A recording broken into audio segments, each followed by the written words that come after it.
Coming up, one person was arrested after the Red River Valley SWAT team and Fargo PD carried out a warrant. And one person was hurt following a shed fire at a mobile home park. Plus, the founder of the Celebration of Women and their music is taking a bow for her last curtain call. Valley News Live at 10 starts now. This is Valley News Live at 10. New tonight at 10. Good evening. Thanks for joining us. I'm Nisha Taylor. This evening, the Red River Valley SWAT team, in collaboration with the Fargo Police Department, apprehended and arrested a man with outstanding warrants in several counties. Authorities say shortly after 5 p.m., the SWAT team conducted a high-risk, knock-and-announce search warrant at a home on 35th Avenue South near 26th Street. Dustin Hagman was arrested on warrants in Burke and Ramsey counties for domestic violence, simple assault, criminal mischief, and unlawful possession of a firearm. Fargo police say the SWAT used a flash sound device that created a loud bang and a bright flash intended to distract suspects, allowing law enforcement to perform their duties. FPD also says no one was injured in this incident.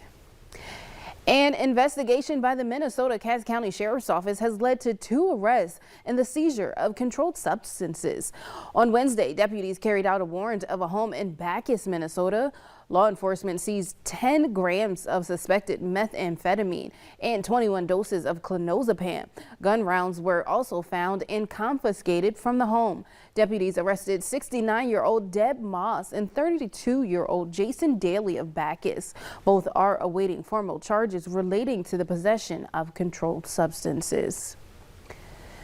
One person was injured in an early morning shed fire in a Fargo mobile home park. Firefighters were called shortly after 5 a.m. to Countryside Trailer Court near 7th Avenue South. When they arrived, crews found a small shed engulfed in flames and melting siding of a nearby mobile home.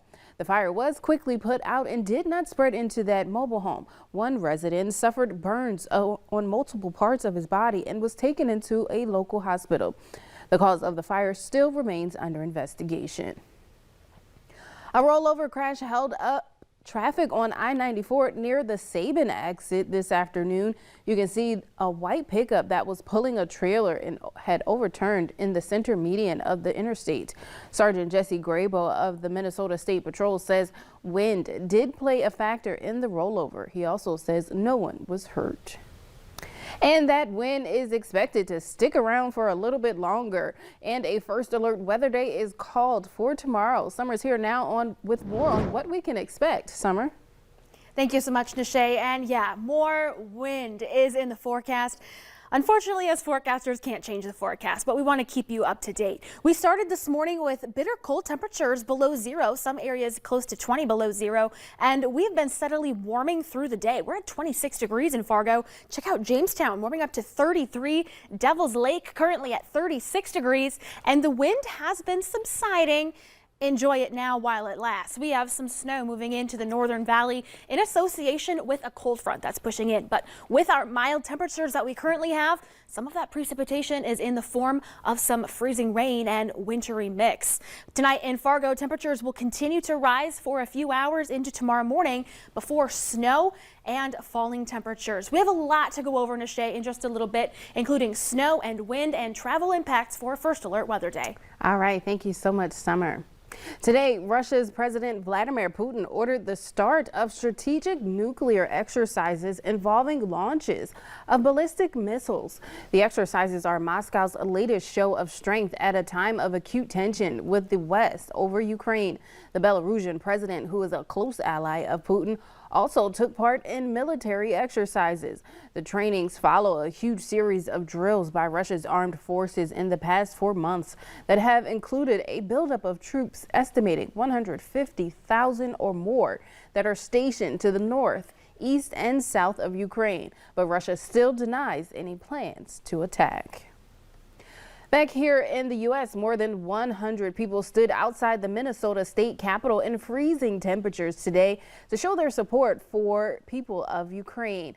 They held signs that read "Peace, not war," and "Stop Putin." Speakers called for the de-escalation of tensions between Russia and Ukraine. On Friday, President Joe Biden said he believed Russian President Vladimir Putin had already made the decision to invade Ukraine, but added that Moscow should still choose diplomacy.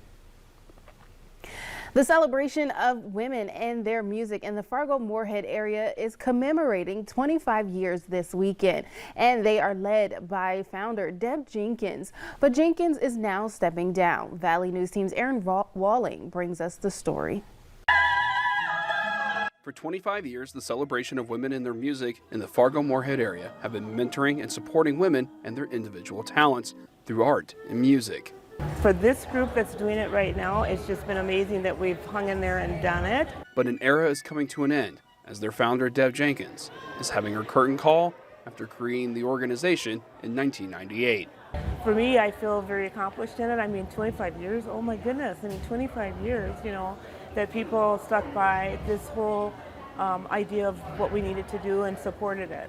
The mission of the organization she founded is to recognize artistic passion in women and create opportunities. Seeing her up there, she's just incredible. She really takes pride in herself, and it's so incredible to watch people express themselves. I truly think that's beautiful. Many artists have come through their group over the years. Ella Olsen, for example, has gone from drawing stick figures to now showcasing her art at events as a senior at Moorhead High School. Olsen spoke about how Jenkins has impacted her life and future endeavors. I look at her as a role model, and it kind of inspires me to also put that perspective out to younger girls. And I don't know, it's just a role model point of view, and she just gives out such incredible personality and welcoming energy that I don't know, I just learned a lot so far. In Dilworth, Aaron Walling, Valley News Live. Later on Valley News Live at 10, a dart tournament in honor of actor Freddie Prinze brings out the best of the best. And a first alert weather day for tomorrow. A blizzard warning is out. Here's a snapshot of what you might be waking up to tomorrow morning. Details on how much snow, how much wind, and when we finally get a break. That's coming up next.